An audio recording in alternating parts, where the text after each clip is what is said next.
Eleanor Fairfax stood in the drive of Rendlesham Park, with her writing-box balanced on her knees, and she did not weep.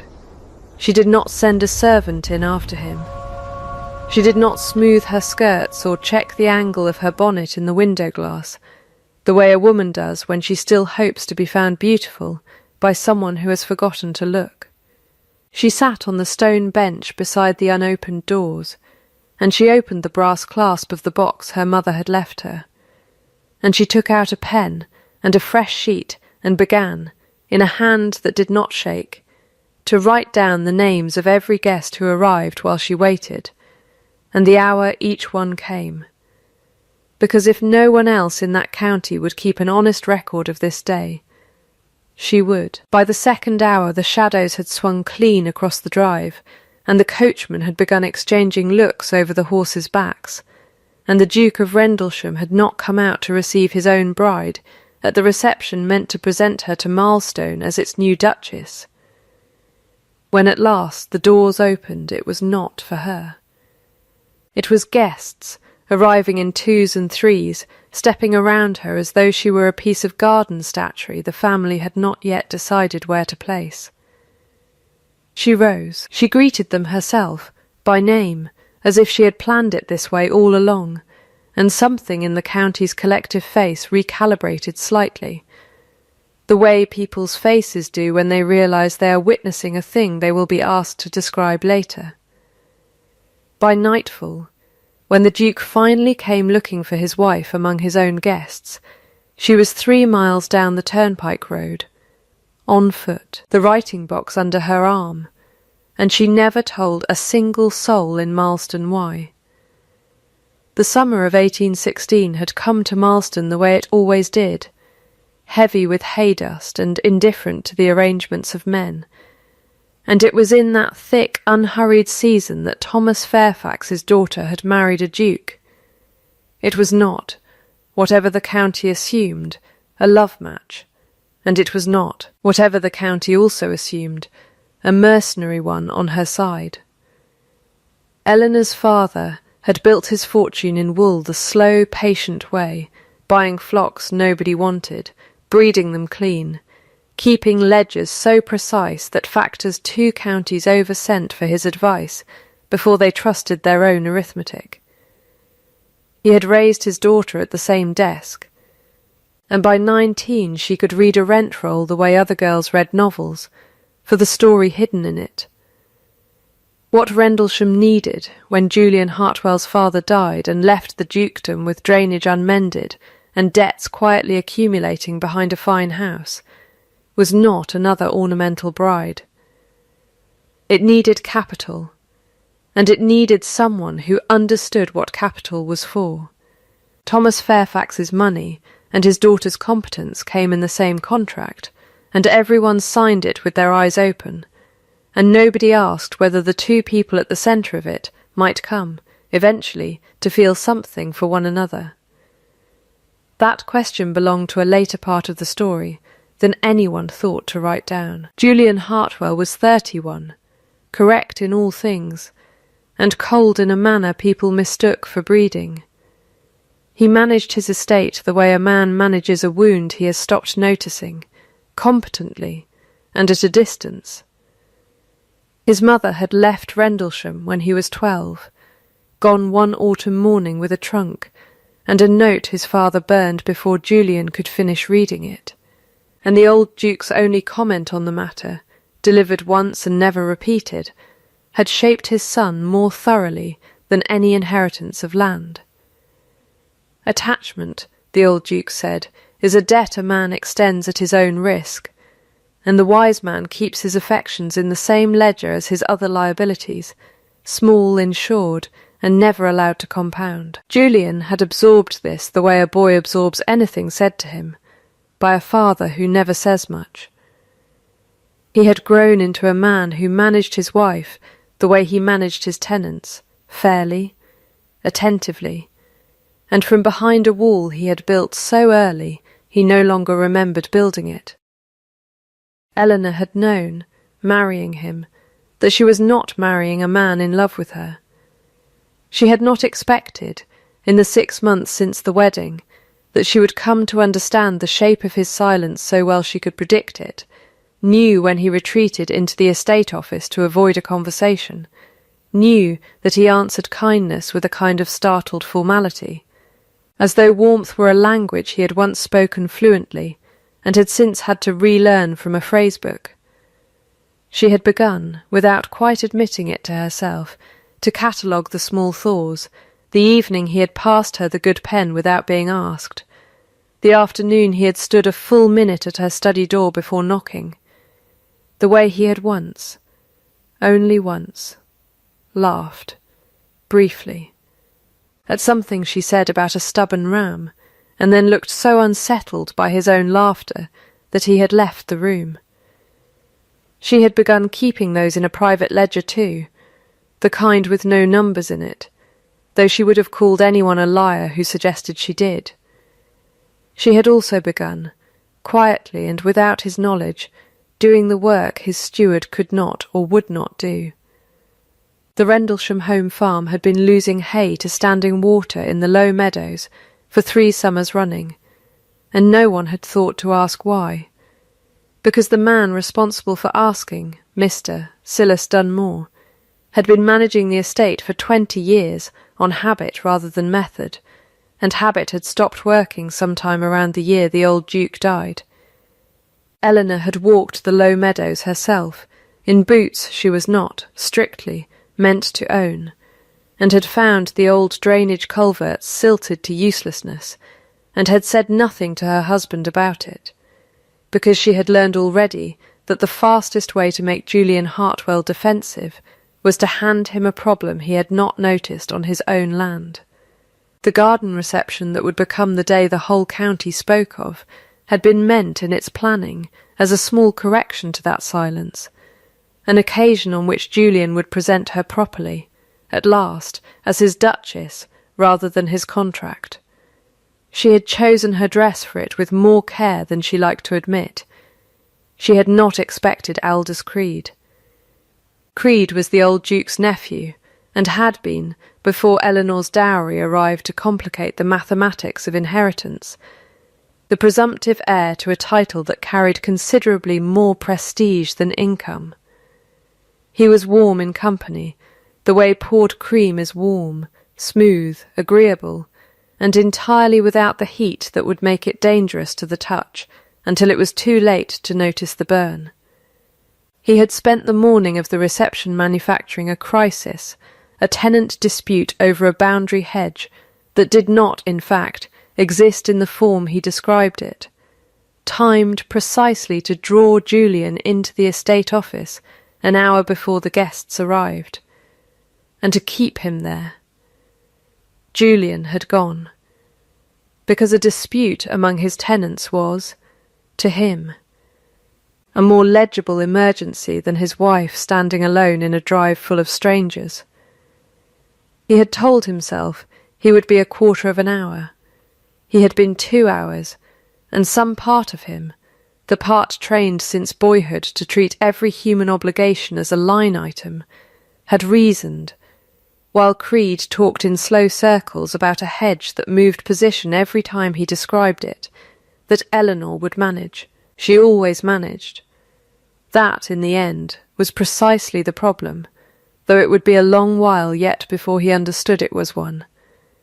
It was in the drawing-room, an hour into her wait, that Julian's aunt, Lady Augusta Hartwell, found him briefly free of Creed and said what she said, not knowing the garden door stood open 6 feet away, not knowing his bride sat just beyond it with a writing-box on her knees and nothing to occupy her hands but a pen. "The county will ask," Lady Augusta said, "why your bride stands alone in the drive while you sit in here with Hedges." "She is suitable," Julian said. He said it the way a man reads a figure off a page he has already checked twice. "She will not make a scene. She keeps the household books better than my last steward kept the estates. I do not require more of her than that." There was a silence after it. Lady Augusta, to her credit, looked briefly uncomfortable, though not so uncomfortable as to close the door. Outside, Eleanor did not move. She did not set down the pen. She finished the sentence she had been writing. The Dowager Lady Pell arrived at 4:30, unaccompanied, and only then did she permit herself 10 minutes. Counted against the little clock in the hall, she could just hear through the glass, to feel the sentence Julian had spoken as fully as it deserved to be felt. 10 minutes. She had learned, somewhere in the 2 years since her mother died, that grief unrationed became a room a woman could not find her way out of again, and she had promised herself she would never again enter a room without knowing where the door was. When the 10 minutes ended, she closed the drawer in her mind where the sentence now lived, folded it the way she folded linen, and stood to greet the next arriving carriage as though she had never heard a word of it. She hosted the reception herself. She was, guests would say afterward, remarkably composed for a bride abandoned at her own presentation. Composed in a way that unsettled people more than tears would have, because tears could be comforted, and this could not. When Julian finally emerged, flushed with the particular irritation of a man who has just realised he has been made a fool of over a hedge that does not exist, he found his wife receiving the last of the guests with an ease that made him, for one disorienting moment, wonder whether she had needed him there at all. She said nothing to him of the wait. She smiled at the guests who remained, and refused the offer of the carriage when the last of them had gone, and walked out through the front gate of Rendlesham Park onto the turnpike road, with her writing-box under her arm, 3 miles, in slippers not made for it, and did not look back to see whether he watched her go. He did watch. He stood in the drive for a long time after she had gone, in the particular stillness of a man doing arithmetic he dislikes, and found, for the first time in longer than he could account for, that the sum would not come out even. The first person to hear anything true about that evening was not Julian, and not Lady Augusta, and not the county, which spent the following fortnight inventing its own version with considerable enthusiasm. It was Silas Dunmore, the Rendlesham land steward, who found the new Duchess the next morning standing in the low meadow, with her boots already muddy to the ankle, studying the silted mouth of a culvert as though it had personally wronged her. "Your Grace ought not be out here alone," Dunmore said. He was a broad-weathered man of 50 some years, who had buried 2 wives and outlived his patience for polite fictions, and he said what he thought, which was rare enough among Rendlesham's staff to count as a form of honesty in itself. "I am not alone," Eleanor said. "I have a spade leaning against that fence-post, and I intend to use it if you will not fetch me a man who can dig faster than I." Dunmore looked at her for a long moment, looked at the culvert, looked at her again. "You know what that is, then?" he said. "I know it's the reason this meadow floods every June, and every tenant on it loses 1/3 of his hay," Eleanor said. "I know it's been silted 3 years, which means somebody noticed it silting in the first year, and decided it was cheaper to say nothing than to clear it. I should like to know which somebody that was, though I expect I already do." Dunmore did not answer that directly, which was itself an answer. He crossed his arms and studied her with something that was not quite respect yet, but was no longer quite dismissal either. "His Grace won't thank you for digging up his steward's failures," he said. "His Grace need not thank me for anything," Eleanor said. "I should like the hay saved. The tenants will want their rents to mean something more this autumn than a landlord's excuse for why they mean less." She did not tell him about the drawing-room door, or the 10 minutes, or the sentence folded away in the drawer of her mind. She told him about drainage, because drainage was a problem with an answer, and answers were the only country she cared to occupy that week. Within 3 days she had walked every culvert on the home farm, with a boy from the village paid a shilling to hold her measuring line, and had drawn up, in her own hand, a plan to clear 400 yards of blocked drain before the autumn rains, at a cost she calculated to the shilling and presented to Dunmore, before she presented it to anyone else. Because she had learnt already that a plan survived contact with a sceptical man best when it arrived already proven rather than merely proposed. £12, 4 shillings, Dunmore said, reading it over. For 400 yards. £11.10, if we use the estate's own men instead of hiring from Larch Hollow, and I see no reason not to, since half the estate's own men are sitting idle this fortnight, waiting on the wheat to ripen. Dunmore read the figures twice. He had managed men and land long enough to recognise competence when it was placed in front of him in a woman's careful hand, and long enough also to recognise that recognising it would cost him something in pride he had not expected to spend that week. "I'll want to see the drain lines myself before I put men to it," he said.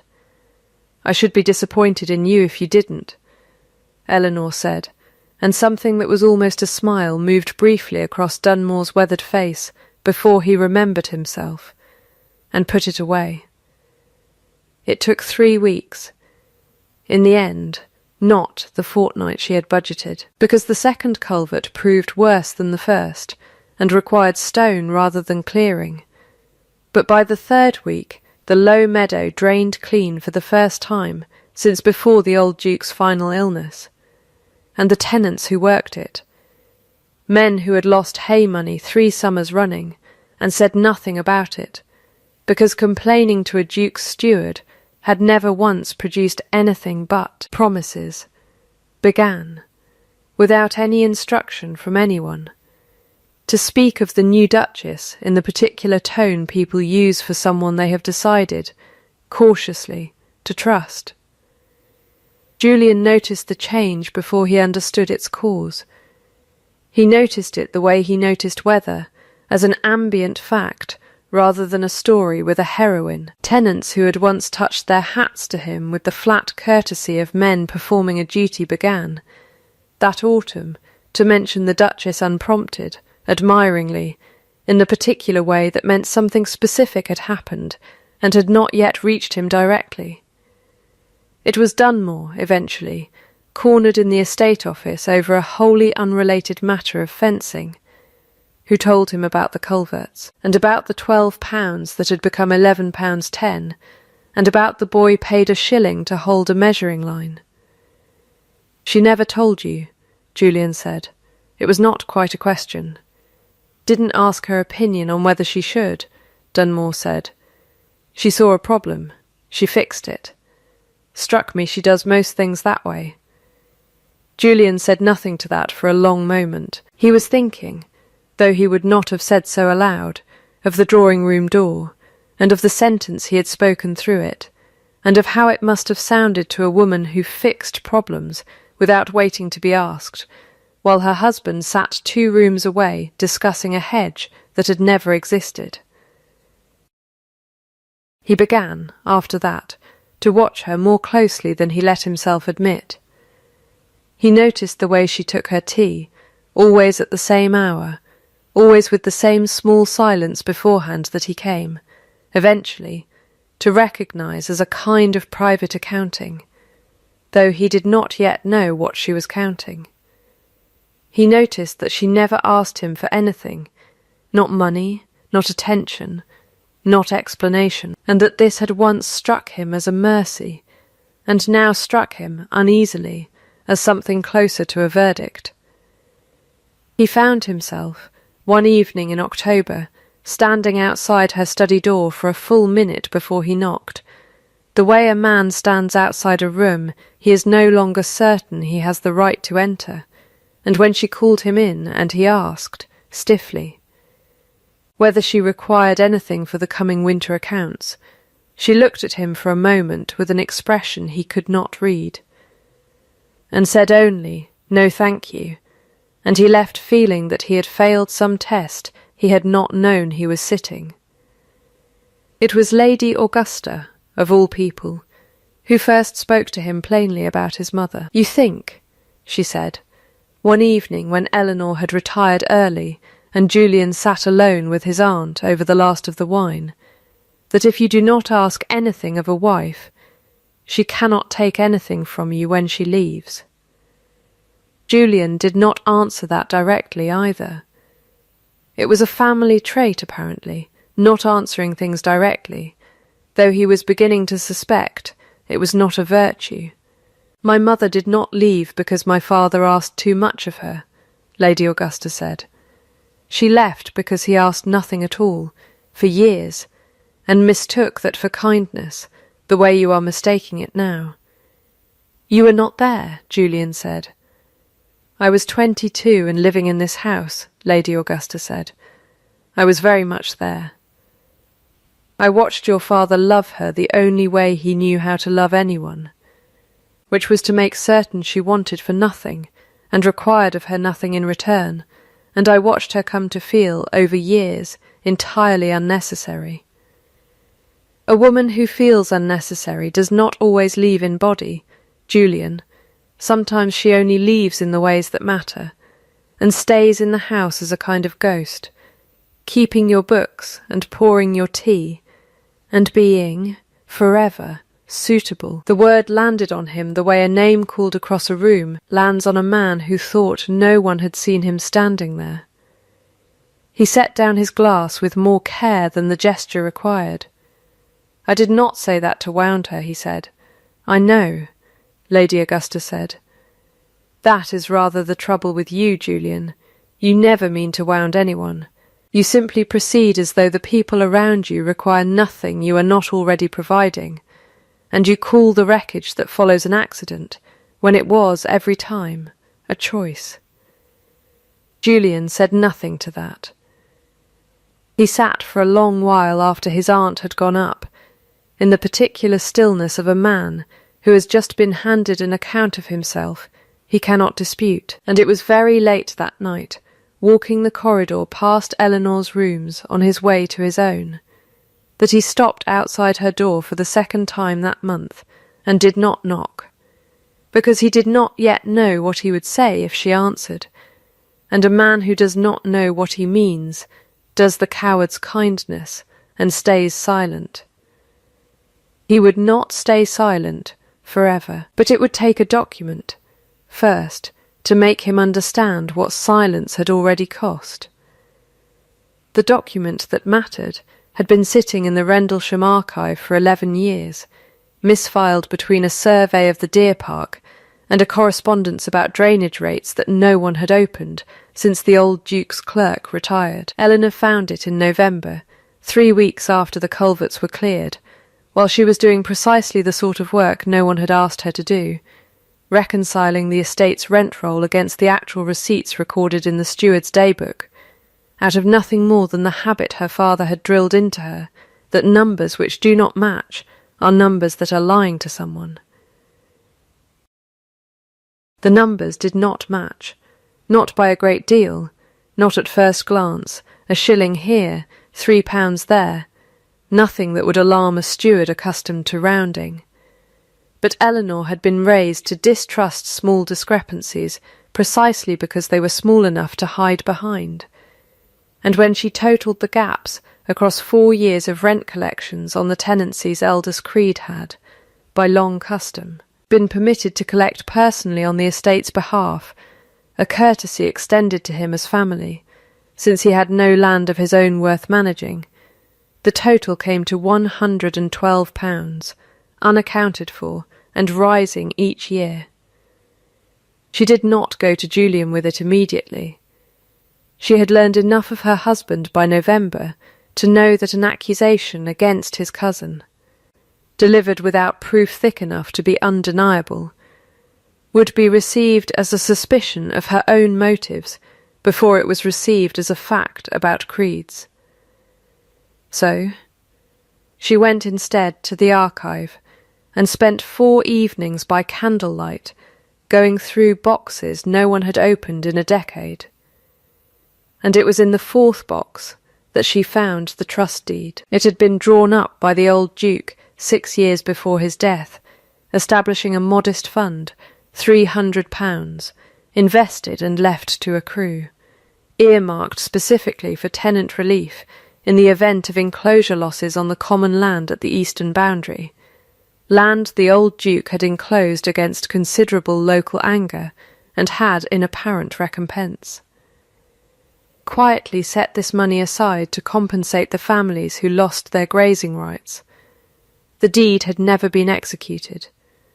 A later letter in Creed's hand informed the estate's solicitor that the old Duke had rescinded the trust shortly before his death, verbally, with no witness but Creed himself, and that the funds had accordingly been folded back into general estate revenue, from which Eleanor's reconciliation now showed clearly £112 had subsequently vanished into accounts that led, by a route requiring only a modest amount of patience to trace, back to Aldous Creed's own quarterly allowance from the estate, an allowance considerably larger than his official stipend accounted for. She sat with the deed and the letter side by side for a long time that night.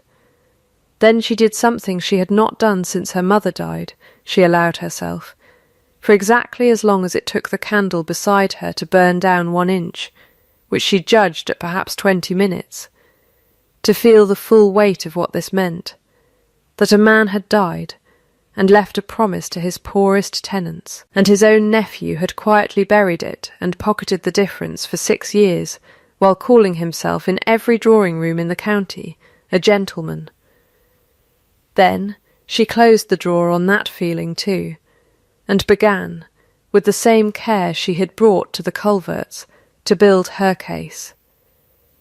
It was Priscilla Wren who gave her the piece she needed to make it undeniable, though neither of them knew, when they first spoke, that this was what the conversation would become. Mrs.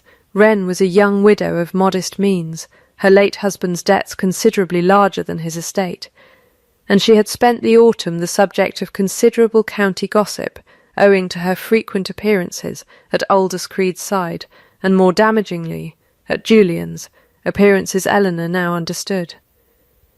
Having pieced together the timing, had been arranged by Creed himself, who had introduced Mrs. Wren to Julian's circle that very autumn, and had made certain, on the day of the garden reception, that she was seated where the departing guests would see her deep in conversation with the Duke during the very hour his wife stood waiting in the drive.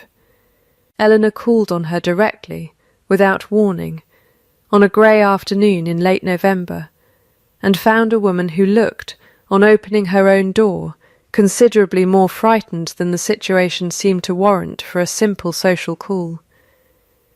"Your Grace, Mrs." Wren said. "I did not expect, I imagine you did not," Eleanor said. "May I come in? I have not come to quarrel with you, Mrs. Wren, whatever you may have been told to expect from me." They sat in a small parlour that smelled faintly of damp, in a house too fine for a widow with no income, and too shabby for the appearance Mrs. Wren was clearly straining to maintain, and Eleanor said plainly what she had come to say. "I know Mr. Creed arranged your late husband's debts to be quietly extended rather than called in some months ago. I know he has since asked things of you in return. I have not come to judge which of those things you agreed to. I have come to ask what he asked of you on the day of my garden reception, and I will tell you plainly that I already know a good portion of the answer, so there is very little use in telling me less than the truth." Mrs. Wren was quiet for a moment. "He told me to be seen with the Duke," she said finally. "Nothing more than that. To stand near him, to be noticed near him, particularly by anyone likely to repeat it. He said it would help settle a family matter. He did not say what matter, and I did not ask, because asking Mr. Creed questions has never once improved my situation with him. And the 2 hours my husband spent in his estate office that afternoon, over a hedge dispute, Eleanor said. Do you know anything of that? I know there is no hedge dispute, Mrs. Wren said. There has not been one in living memory on that boundary. I heard him say as much to his own man, laughing the week before the reception, that the Duke would sit still for an hour over a fence so long as it was framed as his tenants' trouble rather than his own family's. Eleanor sat with that for a moment. It was, she found, less painful to hear now than it would have been in the drive that afternoon, because she was no longer receiving it as a wound. She was receiving it as evidence. And evidence, unlike wounds, could be filed. Will you say that before witnesses, if it becomes necessary? Eleanor said. It was not quite a question either. Mrs. Wren looked at her for a long moment, and something in her face, fear, calculation, and beneath both, a tiredness that had clearly been accumulating for longer than one autumn, resolved into something steadier. If you can promise me, Mr. Creed's debts against my husband's estate will not be the price of it, she said, then yes. I have wanted to say it for some time. I did not think anyone would believe a widow over a duke's own cousin. I am not asking you to be believed over him, Eleanor said. I am asking you to be one voice among several who happen, independently, to be telling the same truth. That is a different thing, and a much harder thing to dismiss. They came to an agreement in 20 minutes that took Creed 6 years to build a lie sturdy enough to require dismantling. Eleanor left with a name, a date, and a promise, and walked home in the grey afternoon with the particular lightness of a woman who has just watched a wall she thought permanent turn out to be built of paper after all. Julian's own accounting came before the county's did, and it came without her asking for it, which was, in its way, the first proof that something in him had genuinely shifted rather than merely bent under pressure. He found her in the estate office on a December evening, going over the reconciled rent rolls by candlelight, with the trust deed and Creed's letter laid side by side on the desk, and instead of asking what she was doing there, which was the question he would have asked in October, he asked what she had found. She told him. All of it, the £112, the trust never executed, the letter with no witness but the man who benefited from it, Mrs. Wren's account of the hedge dispute that did not exist. She told it plainly, without embellishment, the way she would have presented any set of figures, because she had learned that the truth needed no help from her feelings to be devastating on its own. Julian did not speak for a long time after she finished. He stood at the window with his back to her, in the particular stillness of a man absorbing a loss larger than money, and when he finally turned around his face, had none of the composure he usually kept arranged there. He told me, that day, Julian said, that you would not mind waiting, that you were not the sort of woman who required to be managed carefully. I believed him because it was easier to believe than to examine why a man I trusted would want me kept in a room for 2 hours on the one day my wife most needed me elsewhere. You did not need him to convince you of anything, Eleanor said. You already believed I would manage. You have believed it since the day we married. That is not a flaw in Mr. Creed's character, Julian. That is a fact about yours. And I would rather you own it honestly than blame it on a man clever enough to exploit a door you had already left open. He absorbed that. He did not argue it, which she noted, quietly, as the first thing in 6 months of marriage that felt like real progress rather than performed apology. I said you were suitable, he said, that afternoon. Through the door. I did not know you heard it. I heard it, Eleanor said. I gave myself 10 minutes to feel what it meant, and then I put it away, because I had a reception to host and no time that day to be anything but useful to myself. 10 minutes, Julian said, and something in his voice cracked slightly on the words. Not quite a question, closer to disbelief that a wound of that size could be rationed so precisely. I do not have the luxury of feeling things for as long as they deserve, Eleanor said. My mother taught me that before she died. A woman's grief, unrationed, becomes a room she cannot find her way out of. I have found it useful since to know exactly how long I intend to stay in any room before I decide to leave it.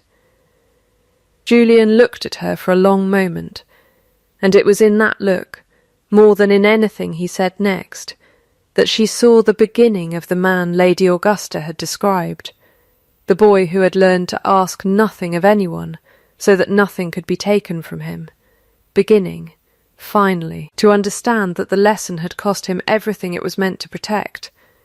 I do not know how to ask for more than suitable, he said finally. I was never taught it. I am asking you to teach me, if you are willing, though I understand I have given you very little reason to be. That, Eleanor said, is the first true thing you have said to me since the day we married. She did not tell him yet that she forgave him. She was not certain, that evening, that forgiveness was the correct word for what she felt, which was closer to a cautious willingness to see what he would do next, now that he had finally admitted there was a next to be done. She rose and closed the trust deed into her writing box, the same box that had sat on her knees in the drive, and she did not lock it, and left it, deliberately, open on the desk between them. You may look at anything in it, she said. I have kept nothing from you that concerns this house. I would ask, in return, that you keep nothing from me either, starting now. Julian looked at the open box for a long moment, at the ledgers and letters inside it that represented, more plainly than anything he could have said aloud, the whole of what she had built without his help while he sat in rooms discussing hedges. All right, he said. All right, then, Eleanor said, and something in the exchange settled between them the way a foundation settles once a house has finally been built on level ground. The quarter sessions fell, that year, on a cold, bright day in mid-December, and it was there, before the assembled tenants of Milestone and the magistrate who oversaw the parish's disputes, that the truth of Aldous Creed's 6 years found its audience. Eleanor had not asked Julian to arrange it as a trial of his cousin. She had asked, simply, that the estate's tenant relief accounts be reviewed publicly this year rather than settled quietly behind closed doors, as they had been every year since the old Duke's death, and Julian, understanding now precisely what that request would uncover, had agreed to it without flinching, which was itself a measure of how far he had come since October. The village hall was full. Tenants, freeholders, the parish clergyman, Sir Edmund Vale presiding as magistrate with the particular patience of a man who had adjudicated boundary disputes and poaching cases for 30 years and expected nothing more dramatic from this session than the usual grumbling over rents. Creed sat near the front, composed, faintly amused. The way a man sits who does not yet know the ground beneath him has already been surveyed and found hollow. Eleanor rose when Sir Edmund called for the tenant relief accounts and laid the reconciled rolls before him, with the trust deed beside them. 6 years ago, she said, the late Duke of Rendlesham set aside £300 for the relief of tenants who lost common grazing at the eastern enclosure. That trust was never executed. I should like to ask Mr. Creed, who informed the estate's solicitor that his uncle rescinded it verbally in his final illness, precisely when that conversation took place, and who else was present to witness it. Creed's composure did not crack immediately. It rarely does, in men who have practiced it as long as he had. "I have told this story before," he said. "My uncle spoke to me privately, in his last weeks. There was no one else present. That is hardly unusual in a man's final illness." "It is not unusual," Eleanor agreed. "What is unusual is that the letter recording this conversation is dated the 14th of March, and your uncle's own physician's daily notes, which I obtained from Dr. Aldridge this week, record him as insensible with fever from the 11th of March until his death on the 19th. I would be glad to hear how a dying man insensible with fever managed to rescind, with such perfect legal clarity, a trust he had taken 6 years to establish." There was a stillness in the hall of the particular kind that follows a question no one in the room expects to be answered honestly. Creed opened his mouth and closed it, and Sir Edmund, whose patience for boundary disputes did not extend to men caught altering the record of a dying man's final wishes, leaned forward with considerably more interest than he had brought to the session an hour before. "Perhaps," Eleanor said, into the silence, "Mr. Creed would care to explain, in that case, the source of the additional £40 a year that has appeared in his personal allowance since the year this letter was written, drawn from an estate account that shows a corresponding shortfall in tenant relief disbursements of remarkably similar size." It was at this point that Tom Rigg, a tenant farmer of no particular standing, who had lost 11 acres of grazing in the eastern enclosure, and had been told, 6 years running, that no relief fund existed to compensate him, rose unbidden from the back of the hall. "Begging pardon, your grace, sir," he said to the magistrate, twisting his hat in his hands the way working men do when they have decided to speak and are still surprised at themselves for it. "But I asked Mr. Creed himself, 3 winters back, whether there weren't some fund set aside for the likes of us who lost the common land. He told me there weren't none, and never had been, and that I ought to be grateful the estate hadn't raised my rent besides. I've a receipt somewhere for the year my hay came up short on account of it, if the court would want it."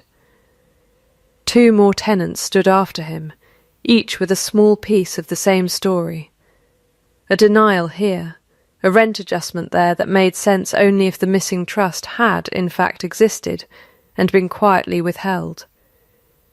It was not, in the end, Eleanor's ledgers alone that undid Aldous Creed. It was the accumulation of ordinary men, unasked, standing to say what had actually happened to them, against a story that had survived only as long as no one thought to compare it against the facts of their own lives.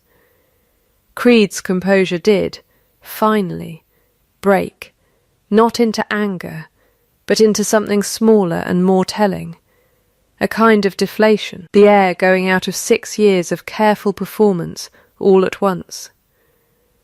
"I needed the money," he said, quietly, to no one in particular, and it was the first true thing he had said in the hall all day. "I have needed it for years.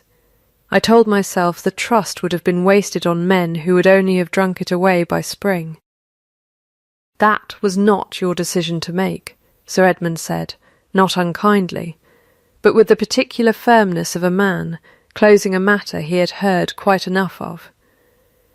"The relief fund will be reinstated in full, with interest calculated from the date it should have been disbursed, and the shortfall in your personal allowance will be recovered against your future income from the estate, if His Grace chooses to continue extending you one at all." All eyes turned, at that, to Julian, who had sat through the entire proceeding in a silence Eleanor recognised now as something other than his old coldness, the silence of a man watching, with something between grief and relief. The woman he had called merely suitable dismantle a 6-year deception with nothing but arithmetic and the willingness of frightened men to finally speak. "He will have his allowance," Julian said, as family, and nothing more. He will have no further part in the management of any account on this estate ever again. It was mercy, dispensed from a position that could easily have chosen otherwise, and the room understood it as such. Understood, too, watching Julian look at his wife across the hall with an expression the county had never before seen on the Duke of Rendlesham's face, that something considerably larger than a rent-roll discrepancy had just been settled in that room. The explanation, when it finally came in full, came not in the hall but 3 nights later, in the quiet of the estate office, with the fire burned low, and the county's gossip about the quarter sessions already 3 days old, and cooling into legend. "I want to tell you the whole of it," Julian said. "Not the version I have given you in pieces, all of it, so you may judge the whole, rather than forgive fragments you have had to piece together yourself." "I would rather have the whole of it," Eleanor said. "An apology I can accept easily enough. An explanation is worth considerably more, and I notice you have given me a great many apologies these last weeks, and remarkably few explanations." He told her then about his mother, the trunk, the note his father burned, the particular silence that followed her leaving, a silence the old Duke had enforced so thoroughly that Julian had not heard his mother's name spoken aloud in that house for nearly 2 decades. He told her about the ledger of liabilities his father had described attachment as, and how faithfully he had kept that ledger himself, entering nothing on the side that might one day cost him. He told her, too, about the 2 hours in the estate office, not merely that Creed had manufactured the hedge dispute, but that some part of him, hearing his aunt's warning through the door, had chosen to finish the conversation anyway, because finishing it was a duty with a clear edge to it, and going to his wife was a feeling with no edge at all. And he had spent 31 years trusting edges over feelings, because edges, unlike people, did not leave. "I am not telling you this to be excused," he said. "My father's doctrine explains why I built the wall. It does not excuse that I kept building it, year after year, against a woman who never once gave me cause to think she required walls to be kept safe from her." Eleanor listened to all of it without interrupting, the way she listened to a ledger being read aloud before she decided which figures to question, and when he finished she was quiet for a long moment. "Apology and explanation are different things," she said finally. "You have given me both tonight, and I want you to understand I have noticed the difference, because a great many people confuse the two and expect the second to stand in for the first. It will not, on its own. But I have had both from you now, which is more than I expected to have this year." "Then tell me your terms," Julian said. "I would rather know exactly what is required of me than guess and fail again." She had, in fact, thought about this for some time, in the way she thought about everything, carefully, and in writing, though she did not need the paper in front of her to recite it.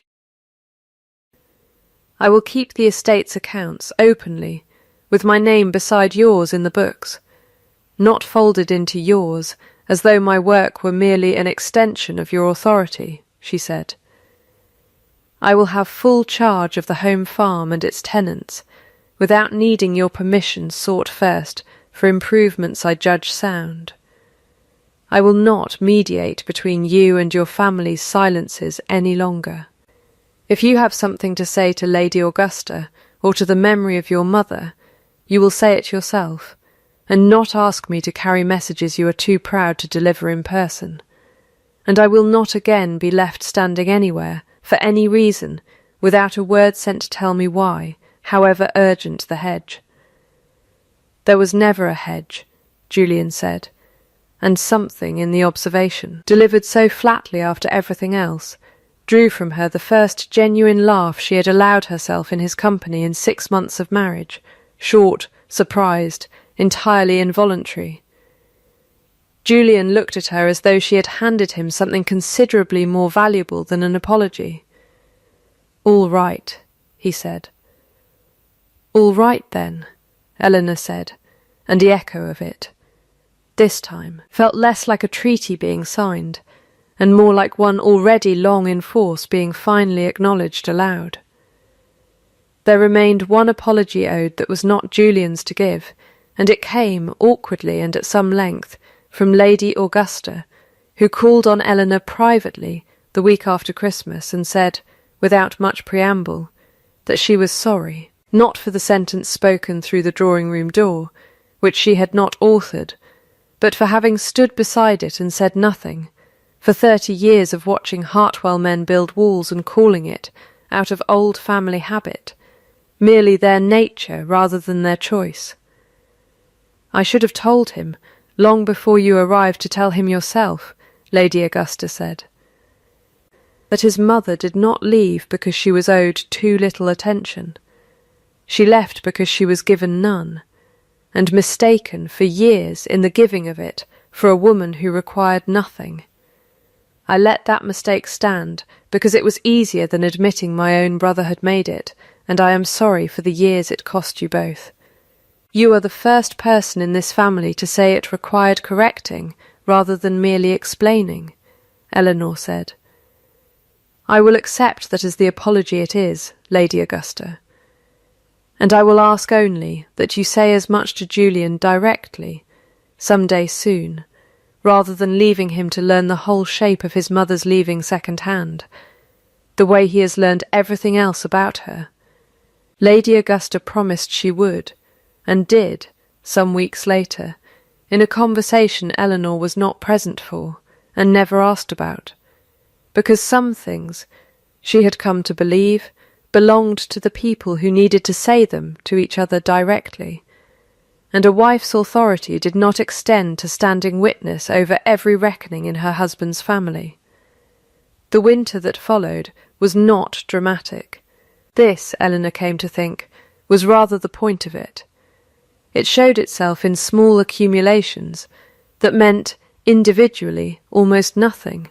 The chair Julian began, without comment, drawing up beside hers in the estate office of an evening, rather than sitting across the desk from her, as though she were a steward to be consulted, rather than a wife to sit beside.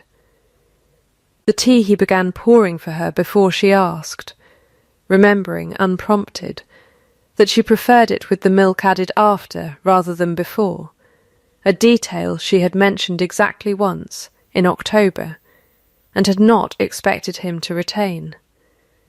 The ledger he began sharing rather than merely permitting her access to, asking her opinion on entries before he had finished forming his own, which was, for a man raised to treat every judgment as his to make alone, a considerably larger surrender than it sounded. None of it, taken alone, would have convinced her of anything. It was the accumulation that did the convincing, the way a house is not judged sound by any single beam, but by the pattern of all of them holding, together, over time. There was one relapse, in February, that tested whether the change was real or merely performed for an audience she had stopped being. A tenant dispute arose over a boundary hedge, a real one, this time, with real thorns, and a genuine disagreement about where the old line had run, and Julian, out of 30 years of habit, handled it alone, in the estate office, without telling her, and settled it quietly before she even knew it had existed as a problem. She found out 3 days later, from Dunmore, in the flat, unbothered tone of a man reporting weather. She did not raise her voice. She found Julian in the estate office that evening, and set down, with great and deliberate gentleness, the cup of tea she had brought for herself, and said, "You settled the Marna boundary alone, without telling me. I would like to understand why, since I thought we had agreed there would be no more of that." Julian looked, for a moment, genuinely caught, in the particular way a man looks when an old habit has resurfaced without his noticing it happen. "It was small," he said. "I did not think it required troubling you with. That is precisely the reasoning you used about the hedge that never existed," Eleanor said. "I am not troubled by small disputes, Julian. I am troubled by being told, again, after everything, that some things are simply handled without me, because handling things without me was so long your habit that you no longer notice yourself doing it." He was quiet for a long moment. Then, to his credit, he did not defend himself. "You are right," he said. "I did it out of habit, not out of any decision that you should be excluded. That is not much better an excuse, I know. I will not do it again, and if I find myself doing it, I would rather you tell me plainly, the way you have just done, than let it pass unremarked."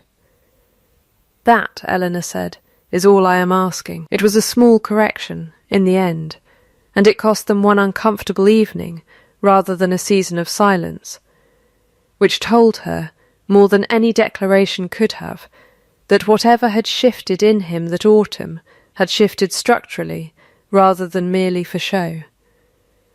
The declaration itself, when it came in March, on an ordinary evening with no reception, no audience, and no crisis to force it out of him. "I have been trying to think how to say this in words my father would not have approved of," Julian said. "He would have called it an unwise entry in a ledger better left blank. I find, lately, that I no longer care what he would have approved of." Eleanor waited. She had learned, by now, that Julian's silences before speaking were not evasions, but a kind of careful drafting, and that the sentence, when it came, would be one he had genuinely meant to write. "I would choose you," he said. "Not because the contract requires it, and not because the county now expects it of me, having watched you undo my cousin with nothing but arithmetic and honest men. I would choose you if I had met you with no dowry attached and no estate to save. I think, in truth, I have been choosing you for some months now, in the small ways, and simply lacked the courage to say the whole of it aloud until I was certain I would not lose my nerve halfway through the sentence." "That is not the sentence you spoke through the drawing-room door," Eleanor said, quietly. "No," Julian said. "It is not. I said once that you were suitable, and that I required nothing more of you than that.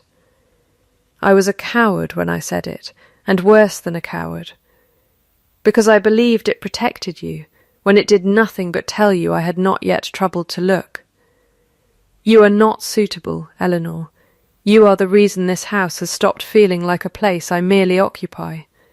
I require everything of you that a man requires of the person he has finally understood he loves, and I am sorry it took a cousin's fraud and a magistrate's session to teach me the difference."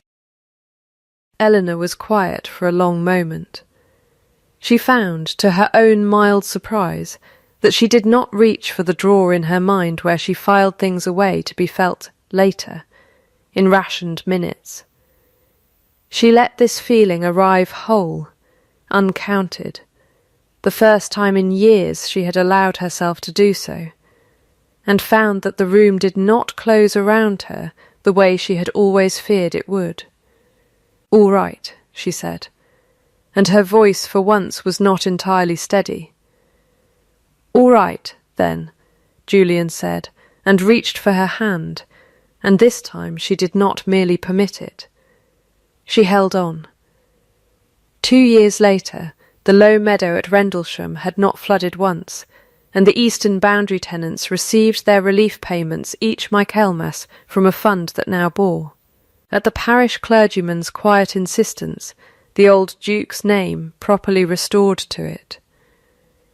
Aldous Creed lived at a modest distance in the north, on an allowance sufficient to keep him from want, and insufficient to keep him from remembering, daily, precisely what he had traded that money for. Priscilla Wren, freed of the debts Creed had used to bind her, had opened a small millinery in the county town with a loan Eleanor arranged quietly and never spoke of publicly, and was, by all accounts, prospering, and had stopped, some while ago, being spoken of in the county as anyone's pawn. Tom Rigg's testimony at the quarter sessions had earned him, eventually, the tenancy of the largest farm on the eastern boundary, awarded on merit rather than favour, though everyone understood the two were, in his case, the same thing. Silas Dunmore still managed the estate, though he now did so with the Duchess's ledgers laid open beside his own each quarter day, a practice he had once have called an insult to his judgment, and had come, in time, to call simply good sense. The writing-box that had sat on Eleanor's knees in the drive that terrible bright afternoon now sat, permanently, on the wide desk in the estate office, no longer hers alone but shared, its brass clasp worn smooth from use by 2 hands rather than 1. Its ledgers, now recording not a woman's private accounting of a husband's absence, but a household's open record of its own slow, ordinary repair, where it had once meant a woman keeping her own counsel because no one else would keep it for her.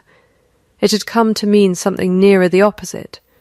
2 people who had learned, at considerable cost, to keep nothing from each other that either might need. Rendlesham Park, in the 2 years since that garden reception, had become known through Milestone as a house that had finally stopped holding its breath, a phrase the tenants used, without much ceremony, to describe the particular ease that had settled over its rooms, the way a house exhales once the people in it have stopped bracing for the next silence. She had not been made a duchess by a title, and she had not been made one either by the day she walked 3 miles home in slippers and said nothing to anyone about why. She had been made one, if the word meant anything at all, by refusing to be classified as merely useful and waiting, with terrible patience, for the world around her to correct its arithmetic. She had stopped asking to be seen. She had made herself, through nothing but ledgers, culverts, and the plain, unglamorous labour of telling the truth on paper when no one else would, impossible to unsee. And that, she had come to understand, was not a thing any man, however cold, however sorry, could ever again take from her.